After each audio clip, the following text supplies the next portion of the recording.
Welcome to another episode of Mighty Car Mods, proudly supported by Just Car Insurance. Now, last episode we upgraded the very tiny turbo on the very big Forester and stuck a ball bearing VF34 in there. That's right, and now today we need to tune it so the car is going to be happily mating with the turbo. So we have a rock star team. Over here we have Ben from Port Hacking Automotive, who stole my freaking hat. And on this side, this is Lachlan from Chip Talk. He has literally just stepped off a plane from the Gold Coast. Why is he here? Because he's a guru. Marty was reading his technical articles when Marty was only 5 years old. And he invented the Easy Flash Tune, which you may have seen on a previous episode of the Forester, where we did a flash tune. But today, we're doing it custom. We're doing it mad. Everyone's got crazy hats. Let's do it. Since swapping from my S15 Silvia to this MY09 Forester, I've tried to make it as unboat-like as possible. After the most important suspension mods, we installed a full stainless steel turbo back exhaust, and then using Chip Talk's Easy Flash, we reprogrammed the factory ECU to take advantage of the extra flow. This woke up the car nicely, but the small TD04 factory turbo was holding it back, so last episode we swapped it out for a larger VF34 ball bearing turbo from an STI, which should see a good increase in airflow. But to take full advantage of it, we need to do a custom tune. So we're off to Port Hacking Automotive, where Ben's going to be running the dyno, and we've flown down Lachlan Riddell, a tuning guru with decades of experience from Chip Talk in the Gold Coast, and he's going to be doing a custom tune on the Forester. I'm Lachlan from Chip Talk. I've been doing engine management reprogramming since 1993. I've done an awful lot of Subarus and an awful lot of other vehicles, and here to actually program the Moog machine today and see if we can't get some decent power out of it, get the results that we think it should have for the changes you've made in your last episode. The Easy Flash from last time had a preset set of tunes in it for the changes you've made. This time we're actually doing a custom version, which we would do regularly at our shop on the Gold Coast, or we can send out pre-programmed versions. This time we'll program it for the VF34 turbocharger to get the best we can out of it. The Easy Flash and using the factory computer to do the programming actually lets you keep all of the nice things that Subaru spent millions of dollars on and millions of hours on, making it drive nice. Make sure your aircon works, make sure it starts up nice and drives nice when the vehicle's cold. But having done that with the Easy Flash, you can actually have multiple boost tunes in there, so you can even run it on a 95 octane fuel, for example. Now, a lot of people think that the problem with putting on a big turbo is then you lose some of that kind of down low responsiveness because you've got more spool time. Is that something that can be adjusted in a tune as well? There is some adjustment. The realities of physics cannot be changed. So if the turbocharger is bigger, it's going to take more time to get the air in there. So you will lose some torque at the bottom end in order to gain more power at the top end. That's a fundamental of physics, but we can work around that to actually make sure we can get as much as we can out of the turbocharger change. Now at this stage, instead of replacing intercoolers, injectors and the fuel pump, our scientific focus is to see what kind of reliable and safe power is possible with the existing factory supporting parts when they're matched with the full exhaust and the upgraded turbo. The car is still running the original flash tune that we flashed on there, and we've gone from around, last time we got around 145 kilowatts, the best we did this time I think was 157, so that's no changes to the tune at all, that's just the bigger turbo. And if you come over actually the dyno graph, you can see the thing that was most impressive about this is you can see here the TD04, the boost pressure just goes down, down, down, down, down, whereas the VF34 takes longer to get up to boost, but once you get to around 4,000 RPM, where this is dropping, it's still climbing. So we're going to see some pretty mad gains. So look, we're still running 10 pounds, there's no change to the boost map, but we made more power. Why is that? The airflow of the larger turbocharger can make more, given more airflow, will make more power for the same amount of boost pressure. That really is you and me in the future, Martin. There's Martin, and there's me. I don't know if we should be offended by that. I'll just take him a stride. Dude, if you have a beard that epic, I'll be so impressed. Really? I don't reckon you can do it. Okay, dude. Nah, you can't. Maybe I can't. My advice to any viewers though, that if somebody who looks like this with a sideways hat and those glasses on wants to drive your car, the answer is yes. If someone with a beard like this and that hat comes up and wants to get in your car, the answer is also yes.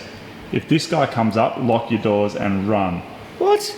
The most important part of using the factory boost control method is giving it that protection if something should be not right. If you've got a bad batch of fuel, is the most easiest example to understand, it can still turn the boost pressure down. Because if you're using something like a bleed valve and it's just dumb, it has no idea, it's going to let as much boost as you set go through it no matter what else That's is going correct. on, right? And although the computer will try and bring the ignition timing out to save the engine, that may not be sufficient. Yep. And you still could toast an engine just by having too much boost in there.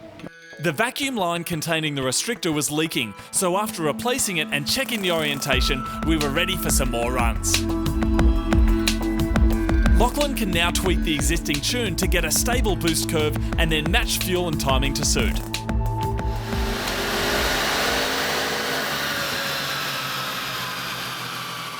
So at 3,500 RPM, we were making 98 kilowatts and we're now making 156. It's looking like it's almost making as much power as the electric turbo from eBay. I mean, it's cost us a bit more money, but it's making a little bit more power. I think I will have to put another strap on this one too. Oh, thanks, Ben. Isn't he nice? Ben and I are good friends. We'll go riding on the horses. Together.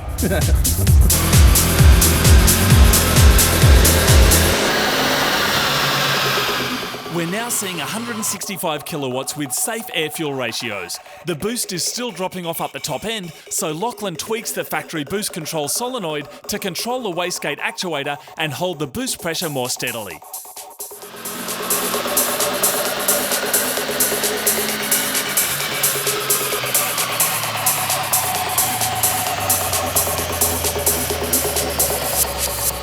We've gained another 13 kilowatts, putting us just 2 kilowatts shy of the 180 mark, a massive increase over the stock power.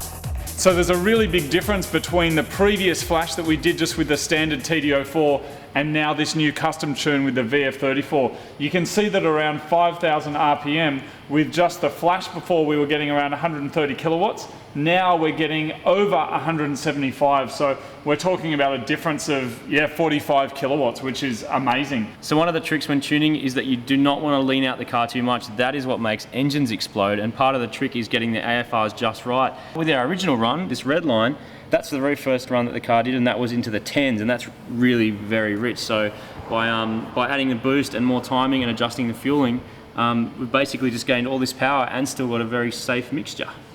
Now, based on the figures that I was seeing on the dyno charts over there, we don't have any problem with fueling at all, even with the stock fuel pump.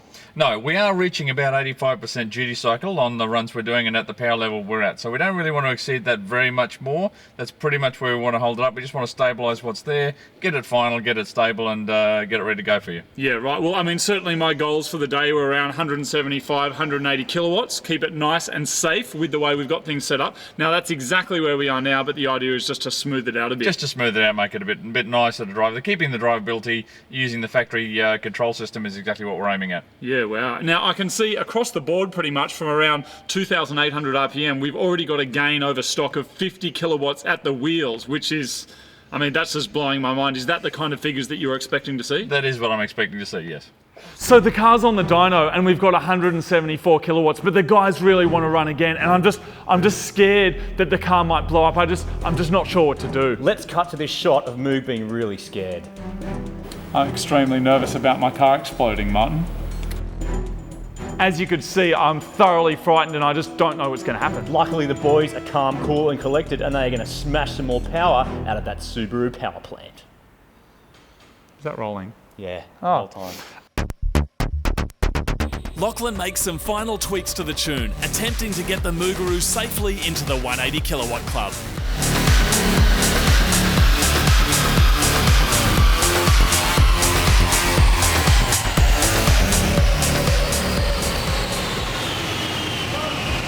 We've got 182.7 kilowatts with safe fueling, no detonation, and most importantly, no exploded engines. I'm coming in! I'm coming in!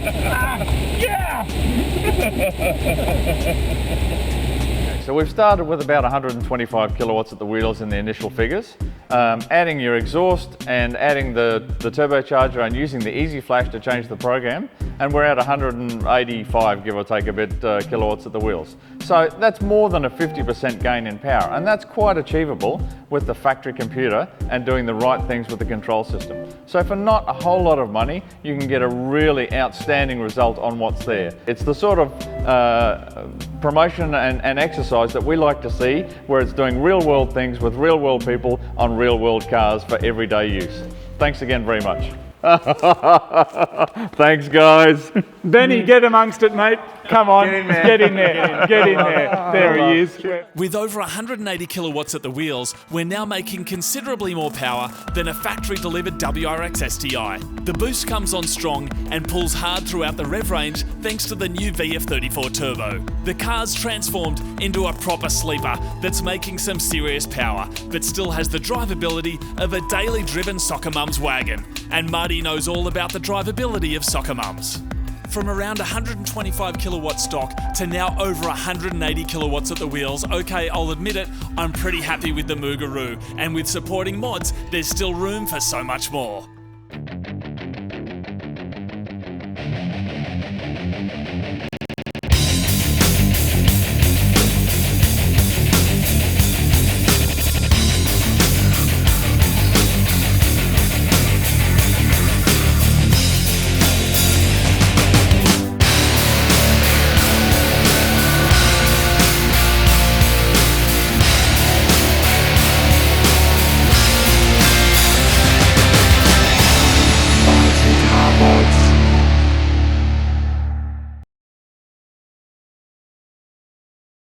Chlorophyll is the work of the devil. And I don't know about you, but I don't like crunchy either. So here's how it's going to work. I'm going to eat meat because that's what you need to grow a big, beefy beard. Is that all right?